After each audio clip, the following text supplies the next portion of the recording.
নিয়ামত, এতটুকু দুইজন চিন্তা করলে আল্লাহ খুশি হয়ে আল্লাহর হাবিব বলেন আল্লাহ ওদের সগীরা গুনাহ খাতাগুলি মাফ করে দেয়। আমার বন্ধুগণ, দুনিয়ায় চিরদিন থাকবার যাবে না। দুনিয়া থেকে যদি আপনি আল্লাহকে বন্ধ করেন, আল্লাহকে আপনার অভিভাবক করে নিয়ে যেতে পারেন, আখিরাতের ময়দানে, কিয়ামতের ময়দানে নাজাতের ব্যবস্থা হবে।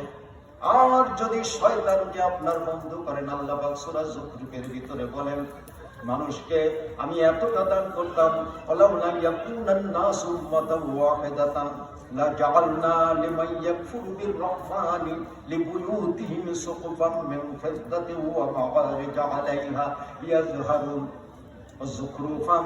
ও পৃথিবীর মানুষ, আমি আল্লাহ ওদেরকে এত সম্পদ দিতাম, ওদের ঘরের বিল্ডিং গুলি স্বর্ণ রৌপ্য চাঁদি দিয়ে করতে পারত, স্বর্ণ রৌপ্য দিয়ে সিঁড়িগুলি করতে পারত, ওদের থাকার ঘরগুলি, থাকার যে পালংগুলি এগুলি স্বর্ণ দিয়ে করতে পারত।